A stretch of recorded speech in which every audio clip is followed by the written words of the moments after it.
hope you're having a better day, and if you're not having a better day, I hope tomorrow is a better day.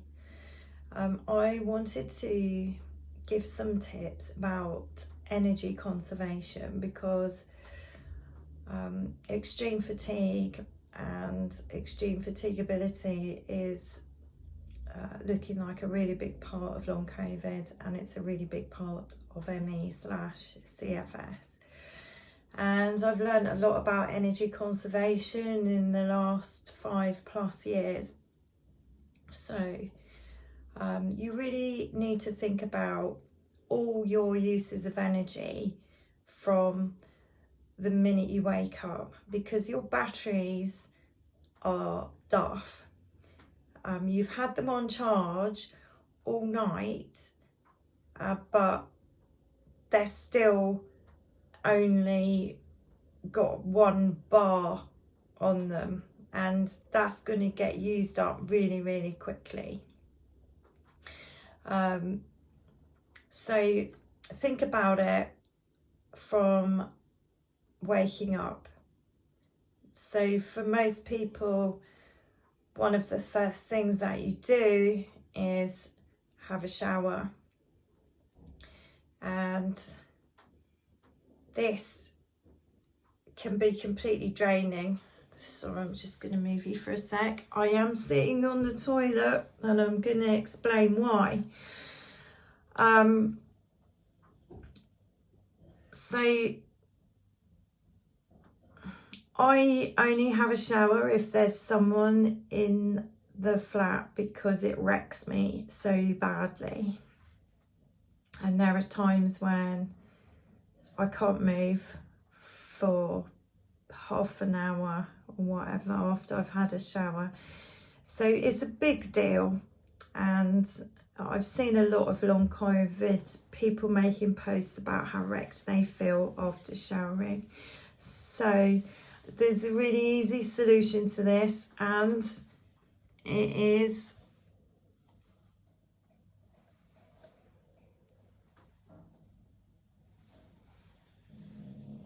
a shower stall.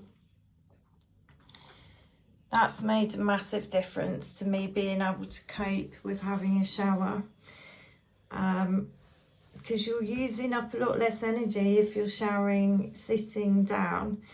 The other thing is I never ever wash my hair myself. That is really a big energy use. So of course, if you've got short hair, it might be a bit easier, but with long hair, don't even think about doing it if you want to be able to do anything else at all that day. So get someone else to wash your hair if you possibly can.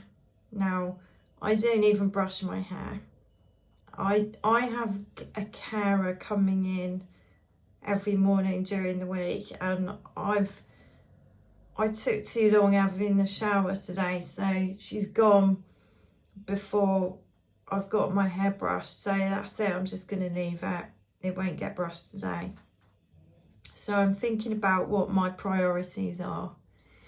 And I've got used to going around with my hair in these weird sort of Vivienne Westwood / Victorian bun affairs. It's just the way it is. So the next thing after you've had a shower is getting dry. Well, I sit on that stool and just let it drain off me. And then a lot of people have said that toweling themselves dry is exhausting. Yes, it is. So that's why I've got this dressing gown that's like a giant towel. I just sit on, just put it on and just sit here and have a rest. And then brush my teeth, sitting on the toilet with an electric toothbrush. I can't tell you how much easier it is in terms of energy than using a normal toothbrush, a normal manual toothbrush. So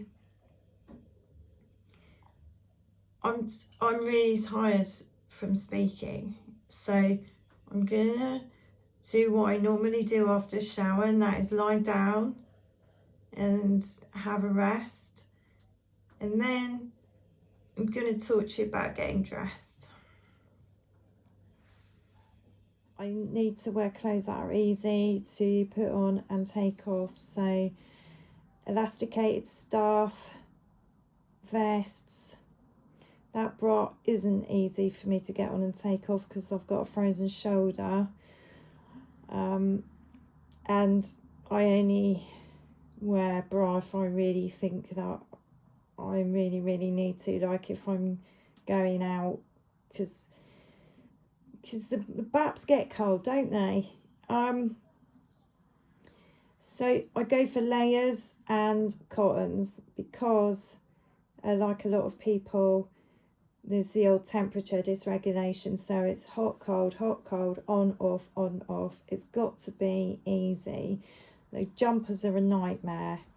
So shirts, cardigans, a sarong, because that can be a scarf or you could put it around your shoulders, and it's just got to be versatile and really easy. So I'm not going to be trying to pull on a pair of skin tight jeans. That is definitely going to wear me out.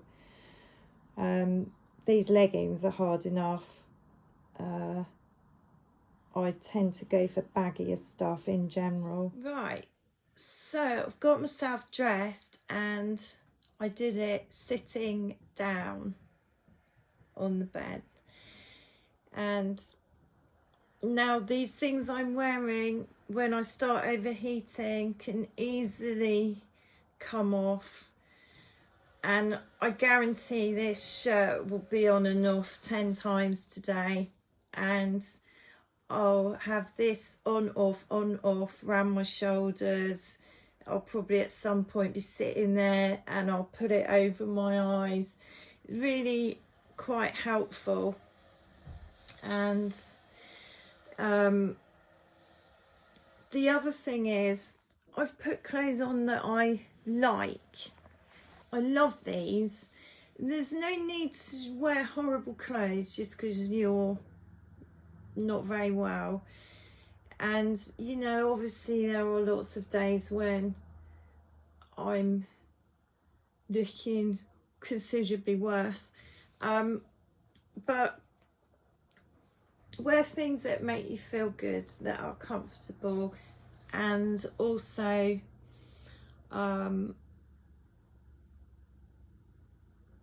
clean, because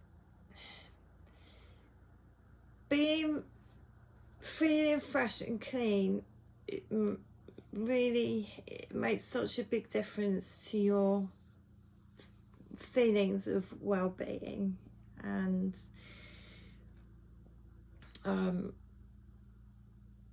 your self-esteem. So if you're not well enough to have a shower, then sit on the loo and have a wash. If you're not well enough to get to the bathroom, have somebody bring you a bowl of water and a flannel. I did that probably for a couple of months when I was really unwell back in April, May and into June. It's, you know, and of course there were days when I didn't bother washing at all, but keep doing it. Keep making yourself feel human, you know, as good as you can. Right, so you may or may not then need to lie down and have another rest, or sit down and have another rest after getting dressed. It's now nearly 12 o'clock and I still haven't had anything to eat, which is very common by the time I've managed to get to this point of readiness. So I'm really tired again, so I'm gonna have a little rest and then see you in the kitchen. So this is my breakfast. It's really, really easy. It's fermented goat's milk. That's what those boxes are. So it's really, really good for the gut biome, and we're also noticing, when I say we, I mean all the ME, CFS organisations, and it's probably the same with long COVID. Well, I've seen lots and lots of posts of people saying they're having lots of stomach issues, GI issues, and that's definitely the case for me. So I drink this every day. It's fermented goat's milk. It's full of helpful bacteria. The immune system is all generated in the gut, so it's really, really important.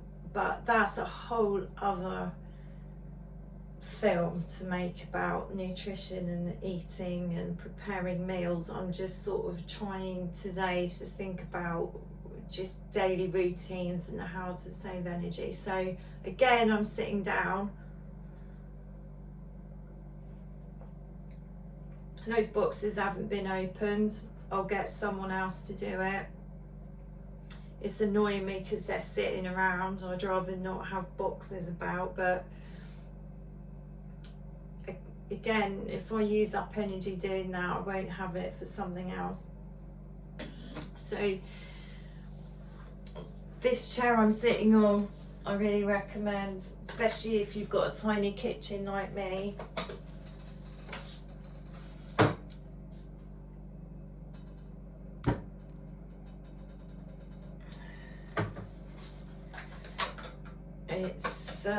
It's called an ironing board chair because it folds up like an ironing board. It's lightweight. I did used to have a, what's it called, perch stool, but it kept tripping me up because I've got a really small kitchen, the legs are too wide. So I can use this if I'm doing a bit of washing up. I don't do much washing up, it has to be said. And if I'm cooking something, again, I hardly ever do any cooking for energy and safety reasons. And because I get really confused, I leave things on. So yeah, get a perch stool. They're better than a normal chair because they're higher up and you can adjust the height so that you're kind of not completely sitting, you're sort of half sitting, half standing, and it means that you can reach things. So yeah, that's that tip. And now I'm just going to go and sit down quietly and drink my goat's milk.